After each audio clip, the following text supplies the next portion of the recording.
అదేవిధంగా బట్టి విక్రమార్క గారు చెప్పినట్టు ఎక్స్పర్ట్స్తోని అదేవిధంగా స్టేక్ హోల్డర్స్తో కూడా మళ్ళొకసారి పవర్ పాయింట్ ప్రజెంటేషన్ కూడా పెట్టడానికి శాఖ మంత్రి గారు కొంత ఇనిషియేట్ చేయాలి. మూడవది ఇది అయిన తర్వాత పాత 10 ఉమ్మడి జిల్లాలకైనా పెద్దలు కోదండరామ్ గారు, కడియం శ్రీహరి గారు, కేశవరావు గారు లాంటి వాళ్ళు మొదటి నుంచి తెలంగాణ ఉద్యమంలో ఉండి హక్కుల కోసం కొట్లాడిన వాళ్ళు పాత ఉమ్మడి 10 జిల్లాలైనా కనీసం దీన్ని ప్రజలకు వివరించే విధంగా ఒక కార్యాచరణ తీసుకొని ప్రజలకు వివరిస్తే తెలంగాణ ప్రజలకు వాస్తవ పరిస్థితులు అవగాహనలోకి వస్తాయి. వాస్తవాలను వివరించిన వాళ్ళు అయితాము.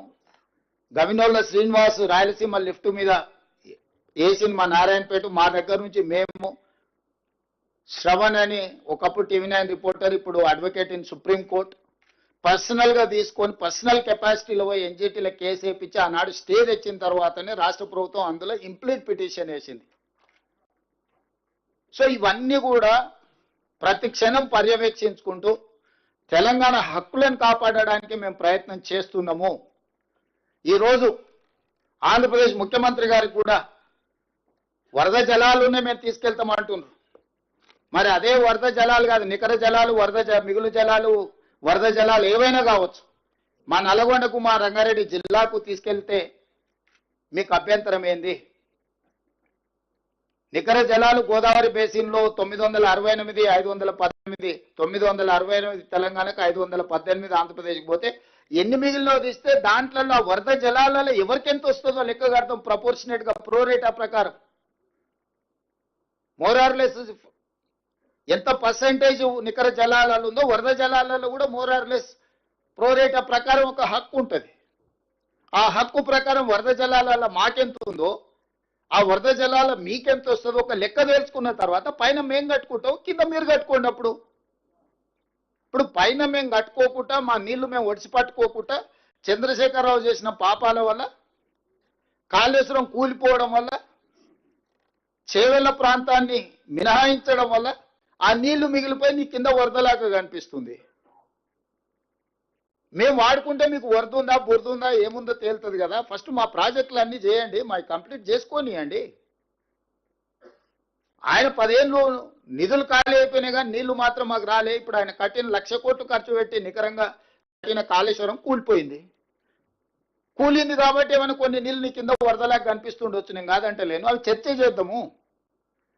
ఫస్ట్ నికర జలాల మీద ఒక లెక్క ఉంది, 968, 518. ఆ లెక్క మీద మనం చర్చ చేయాల్సిన అవసరం లేదు. ఆ తర్వాత ఉండే మిగులు జలాలలో మీ హక్కు ఏంది, మా హక్కు ఏంది. ఆ తర్వాత వరద జలాల మీద మీ హక్కు ఏంది, మా హక్కు ఏంది. మేమేమేమి కట్టుకోవాలనుకుంటున్నాం, మీరేమేమి కట్టాలనుకుంటున్నారు. గోదావరి రివర్ మేనేజ్మెంట్ బోర్డు దగ్గర కూర్చుందాము, మాట్లాడుకుందాము.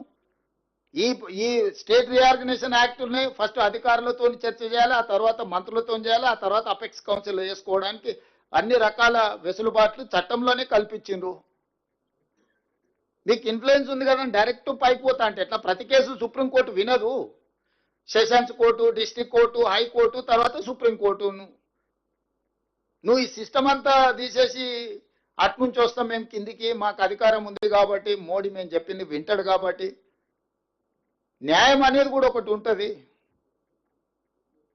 న్యాయపరంగా మేము కొట్లాడుతున్నాము. మేము మిగతా వాళ్ళ దాకా రోడ్ ఎక్కి ఏది పడితే అది మాట్లాడతలేము, కానీ న్యాయపరంగా ఏం కొట్లాడాలనో, ఎవరెవరికి ఇవ్వాలనో మన ఎన్విరాన్మెంట్ అండ్ ఫారెస్ట్లో మేము కంప్లైంట్ చేయడంతో వాళ్ళు పెట్టిన అప్లికేషన్ని తిప్పి పంపినరు. మేము అందరి దగ్గరికి వెళ్తున్నాము,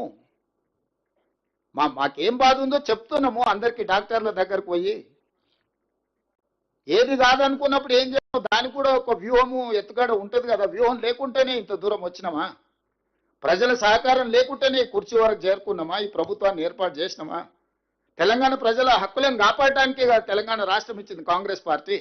తెలంగాణ రైతుల హక్కులకు అన్యాయం జరుగుతుంటే చూసుకుంటూ కూర్చుంటుందా కాంగ్రెస్ పార్టీ?